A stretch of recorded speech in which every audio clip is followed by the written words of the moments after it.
Parte 4. Mulher virtuosa, mulher de vitória. Mulher virtuosa, quem a achará? O seu valor muito excede o de finas joias. Provérbios, capítulo 31, versículo 10. Capítulo 13. Como pedra preciosa.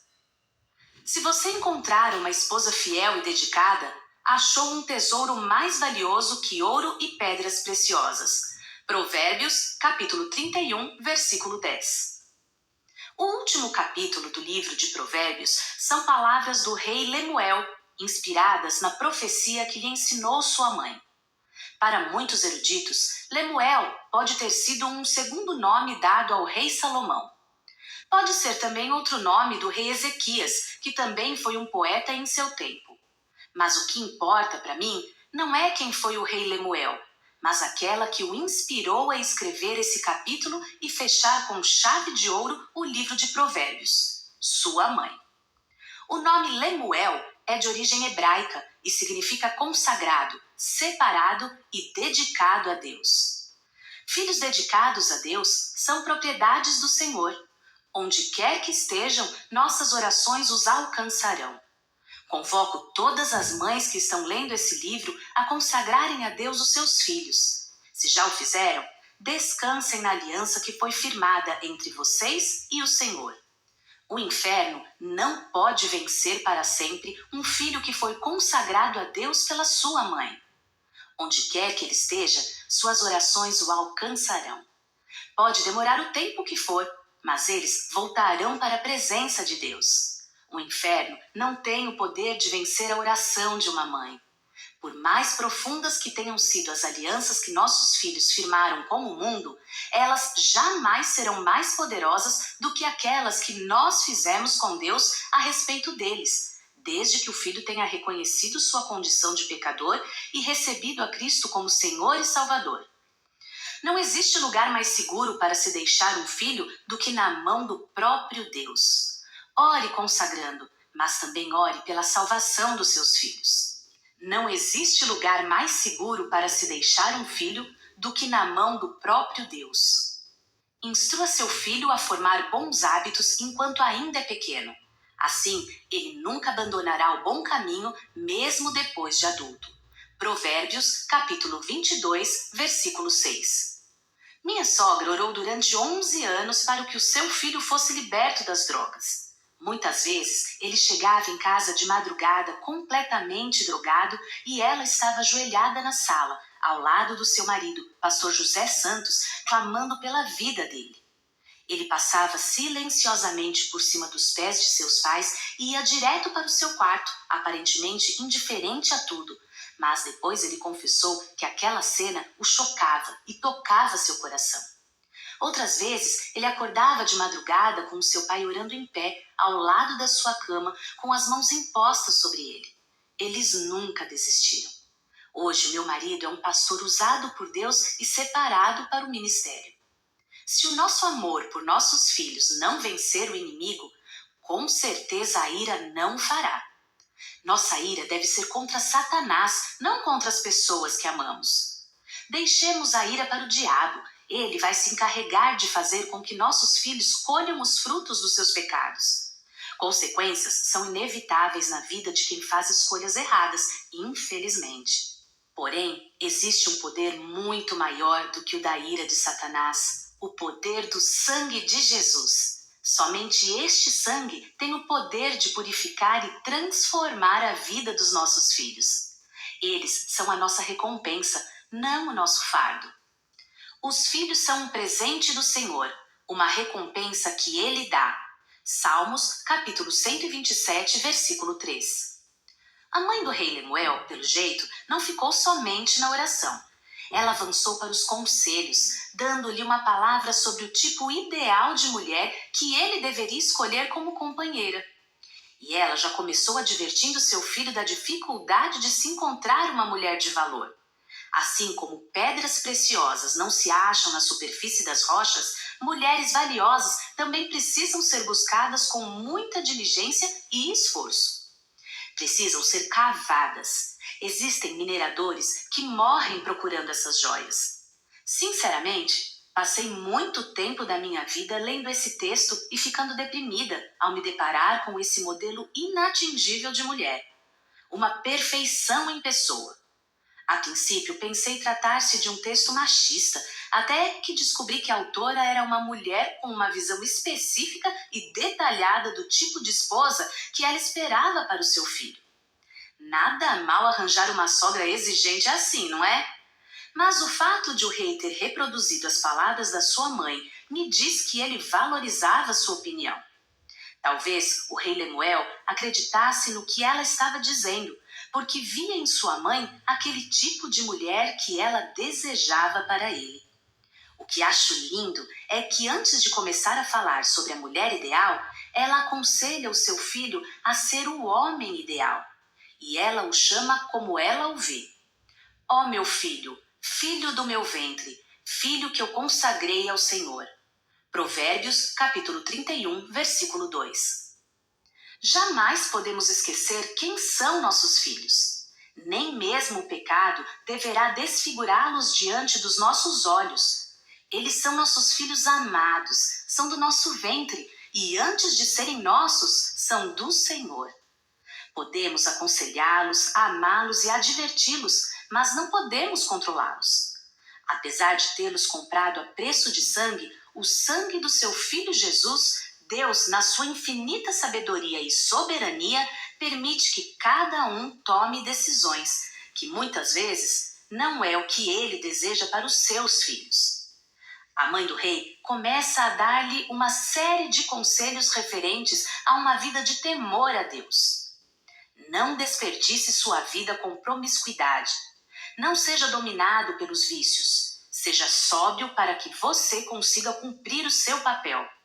Seja justo para com os fracos e os pobres. Aconselhe-os e cuide deles. Faça justiça aos pobres e necessitados.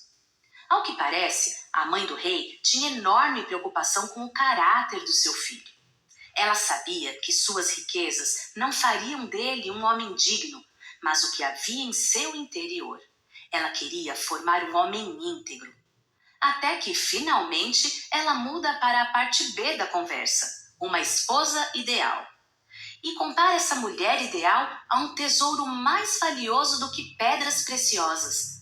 Pensem no alto nível dessa mulher. Essa mulher é você. O valor de uma pedra preciosa é medido não apenas por sua beleza e seu brilho, mas pela sua dureza e resistência. Existe uma escala, a escala de Mohs, que quantifica a dureza dos minerais. Foi criada em 1812 pelo mineralogista alemão Friedrich Willer-Mohs, com 10 minerais de diferentes durezas existentes na crosta terrestre. Essa escala vai de 1, valor que foi dado ao talco, a saber o talco mineral, a 10, valor que foi dado ao diamante, substância mais dura conhecida na Terra. O diamante é uma pedra preciosa altamente cobiçada por ser a mais dura de todas elas e, além disso, refletir a luz de uma maneira própria e atraente quando aperfeiçoado. Na escala de Mohs, essas são as 4 pedras mais resistentes na escala de dureza. Diamante, nota 10, safira, nota 9, topázio, nota 8, ametista, nota 7. Pedras preciosas não se formam de um dia para o outro. Podem levar milhões de anos para se formarem, e por isso são tão valiosas. Somente uma pequena fração dessas pedras será descoberta e exposta. A mãe do rei, ao colocar a mulher no nível de uma pedra preciosa, estava dizendo ao seu filho que ele não encontraria tal mulher nas esquinas da vida, mas teria que cavar fundo para a encontrar. Ela estava mostrando a Lemuel, o seu filho amado e consagrado, que essa mulher não seria frágil e quebradiça. Essa profetisa também está sendo usada por Deus para nos ensinar alguns princípios. 1. Pedras preciosas têm apenas aparência de fragilidade, mas na verdade são firmes e resistentes porque foram lapidadas até se tornarem joias. Assim como pedra preciosa, a mulher aguenta o processo de lapidação que revela sua beleza real. Atualmente, existe um aparelho para lapidação, uma espécie de disco rotativo sobre o qual se aplica uma mistura de água e óleo. A pedra que será lapidada é pressionada contra a superfície desse disco até que tome a forma desejada pelo lapidador. Esse processo serve para corrigir até mesmo as pedras de dureza mais elevada, como o diamante, por exemplo. Assim como pedra preciosa, a mulher aguenta o processo de lapidação que revela a sua beleza real. Isso significa que, por mais preciosa que uma pedra seja, ela não pode ser poupada do processo de lapidação, senão a sua verdadeira beleza jamais será revelada. Quanto mais preciosa a pedra, maior cuidado deve-se ter em sua lapidação. O diamante, por exemplo, só pode ser lapidado por um especialista, ou seja, alguém que saiba onde ele pode ser alterado. Alguém que conheça a sua veia. Diamantes têm veias, assim como você, mulher preciosa. Não se preocupe com o processo doloroso pelo qual está passando. O seu Deus, o lapidador que tem você na palma da mão, é especialista em transformar pedras brutas em joias de fino valor. Ele também conhece as suas veias, afinal, foi ele quem formou você no ventre da sua mãe, e quando ninguém sabia nada sobre você, ele já conhecia o seu valor. O processo pode ser doloroso, mas o especialista vai usar uma mistura infalível. Água. Primeiro, ele pega a água, que representa a sua palavra, fonte de revelação, conhecimento e fé. Quanto mais doloroso o processo, mais precisamos da palavra de Deus produzindo fé em nosso coração. Pois a palavra de Deus é viva e poderosa e mais cortante do que uma espada afiada dos dois lados, que penetra fundo a ponto de separar alma e espírito, juntas e medulas, pensamentos e desejos do coração, mostrando-nos como somos na realidade. Hebreus, capítulo 4, versículo 12. O lapidador usa o poder da sua palavra para nos mostrar quem somos na realidade das lutas, adversidades e pressões da vida. A palavra vai revelar nossas impurezas, mas também vai revelar a beleza oculta dentro de nós, aquelas que somente virão à tona depois de sermos lapidadas pelo especialista. Ele também usa outro elemento maravilhoso: azeite. Deram também especiarias e azeite de oliva para a iluminação, para o óleo de unção e para o incenso aromático especial. Êxodo, capítulo 35, versículo 28. Iluminação, unção e perfume. Estas são apenas 3 das inúmeras funções do azeite, o mesmo que o lapidador usa no nosso processo de aperfeiçoamento. O azeite já era cultivado há mais de 3.000 anos antes de Cristo e há mais de 6.000 anos era usado pelos povos da Mesopotâmia como protetor do frio. Nesta mesma época, os soldados se untavam de azeite para se proteger do frio nas batalhas. A partir do século 7 a.C., o azeite começou a ser investigado por filósofos, médicos e historiadores por suas propriedades benéficas ao ser humano. Passou a ser usado não somente na culinária, mas como medicamento, unguento, bálsamo, perfume, combustível para iluminação, lubrificante de alfaias, impermeabilizante de tecido e por aí vai. Na Bíblia, o azeite tipifica a presença do próprio Espírito Santo. Mande o povo de Israel trazer azeite de oliva puro para o candelabro, para que as lâmpadas fiquem sempre acesas. Levíticos, capítulo 24, versículo 2. Na cultura judaica, o azeite sempre esteve associado ao sentimento de alegria, enquanto a sua falta sempre teve a conotação de tristeza e humilhação. O Senhor respondeu ao seu povo: Vejam, eu vou dar a vocês cereais, vinho novo e azeite suficientes para acabar com suas necessidades. Vocês nunca mais serão motivo de zombaria entre os povos. Joel, capítulo 2, versículo 19. Até mesmo Jesus teve que passar pelo processo da água e do azeite nas mãos do lapidador. Antes de sua morte, ele agonizou no jardim do Getsêmani, que significa lagar do azeite. Nisso, eles chegaram a um bosque de oliveiras chamado Getsêmani, onde Jesus ordenou aos discípulos: sentem-se aqui enquanto vou orar. Levou consigo Pedro, Tiago e João e começou a encher-se de profunda aflição e angústia. E disse-lhes: a minha alma está esmagada pela tristeza a ponto de morrer. Fiquem aqui e vigiem comigo. Ele foi um pouco mais adiante, prostrou-se e orou para que, se fosse possível, a hora horrível que o esperava não chegasse. Pai, ó Pai, dizia ele, tudo é possível para o Senhor. Afaste esse cálice de mim. Contudo, seja feita a sua vontade e não a minha. Marcos, capítulo 14, versículo 32. Jesus também foi esmagado, lapidado, moído antes de ser exposto com os nossos pecados, a fim de que a nossa impureza ficasse escondida atrás do seu sangue, nossa dívida exposta na cruz e nossa verdadeira beleza revelada nele, nosso Salvador, nosso bem maior. Se hoje somos joias preciosas, é porque Jesus não negou o processo que lhe foi proposto. Cada vez que você achar que não vai suportar, mulher, lembre-se que não está na mão de um amador, mas nas mãos do Rei dos Reis, Jesus. E nós, será que estamos dispostas a suportar o nosso? Antes da promessa de nos tornarmos finas joias, existe a lapidação. Mas não há por que nos preocuparmos. Não quebraremos em suas mãos. Ele usará em nós a água pura e sem mistura da sua palavra e o azeite do Espírito Santo, que é a sua presença, para nos fazer suportar cada movimento de rotação do disco. Cada vez que você achar que não vai suportar, mulher, lembre-se que não está na mão de um amador, mas do especialista, que não somente conhece as suas veias, mas viu você quando ainda estava sendo formada, no ventre da sua mãe, aonde ninguém mais tinha acesso. Ele sabe de onde você veio. Ele conhece a sua história e sabe muito bem onde pretende depositar você depois do processo de lapidação.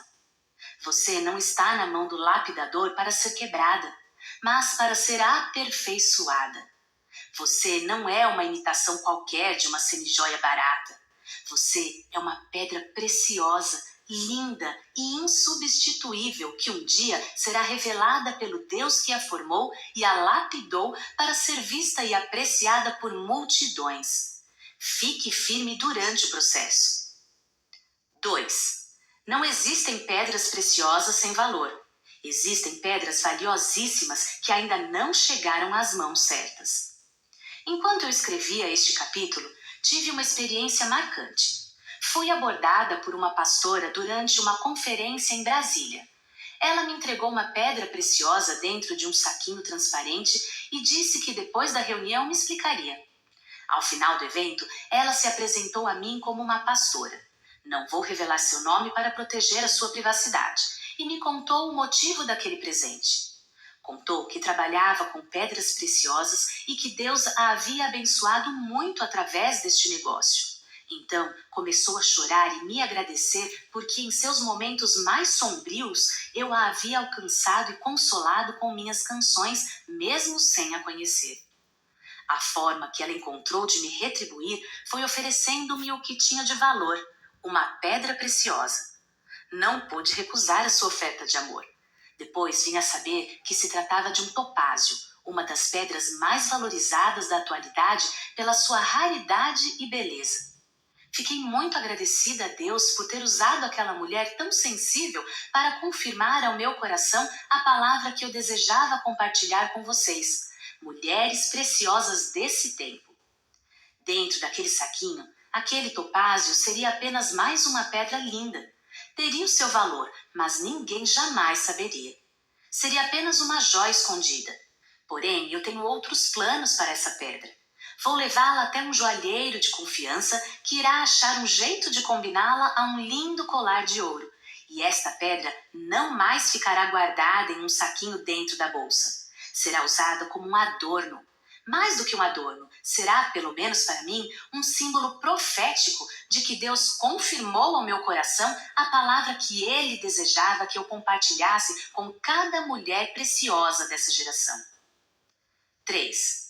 Não existe apenas uma espécie de pedra preciosa, mas uma variedade incrível delas. Embora o diamante seja uma das pedras mais disputadas pelo seu grau de dureza e seu brilho, não é a pedra mais cara do mundo atualmente. Hoje, a pedra mais cara do mundo não é a mais bonita nem a mais resistente, porém a mais rara. Seu nome é jadeíte. Ela chegou a ser vendida em uma joia com apenas 1,5 mm por 8 milhões de euros, dando respaldo ao ditado que diz que tamanho não é documento. Cada quilate seu custa 2,8 milhões de euros. Existem apenas 10 jazidas de jadeíte no mundo. Uma das mais importantes fica no Vale de Motagua, na Guatemala. Essa jazida tem uma particularidade. Cientistas americanos do Departamento de Ciências Planetárias do Museu Americano de História Natural descobriram 2 jazidas de jadeíte de idades e mineralogias diferentes. Isso é um fato inédito. Nota do autor: mineralogia, ramo da geologia que estuda a composição química, as propriedades físicas, a estrutura, a aparência, a estabilidade, a ocorrência e a associação dos minerais. O que ocorre é que a Guatemala está situada acima de uma superfície de 109 mil quilômetros quadrados, acima da placa tectônica norte-americana, ao lado de outra placa tectônica Los Cocos, ao sul do país. Logo em frente à placa de Los Cocos está outra placa, a do Caribe. Temos, nesse caso, 3 placas tectônicas que se movimentam e causam erupções vulcânicas, terremotos e falhas. As jazidas de jadeíte estão na borda da falha de Montágua, que é uma brecha natural situada entre a placa tectônica da América do Norte e a placa caribenha. A geologia dessas 2 placas é bem diferente. E é por isso que o jade encontrado no norte e o jade encontrado no sul da falha são tão diferentes. O sinal de que existe jadeíte no solo é uma serpentinita, ou seja, uma rocha metamórfica formada a partir do magma e dos sedimentos da Terra. Esse nome se deve à semelhança com a pele de uma serpente. O movimento das placas tectônicas produz erupções vulcânicas, terremotos e falhas geológicas, mas também produz joias raríssimas, as mais caras e preciosas da atualidade. Talvez a sua vida seja feita somente de erupções, terremotos e falhas, mas eu digo que de toda essa mistura de aparentes tragédias naturais, Deus pode produzir uma joia de valor inestimável. Talvez você nem seja o que chamam de mulher bonita dentro dos padrões de beleza que a mídia impõe, mas saiba que isso também não é o que determina o seu real valor. Para ser preciosa, você não precisa ser necessariamente um diamante, um rubi, um topázio ou uma jadeíte. Só precisa ser você mesma, com todas essas características que Deus lhe deu quando a formou de um modo tão assombrosamente maravilhoso. Saiba que por mais preciosos que sejam os tesouros escondidos na obscuridade das profundezas, e por mais raras que sejam as jazidas que contêm estas pedras, jamais será encontrada uma joia tão perfeita e preciosa como você, mulher. Tudo de que você precisa é passar pelas mãos de Jesus Cristo, o lapidador especialista em pedras brutas e escondidas.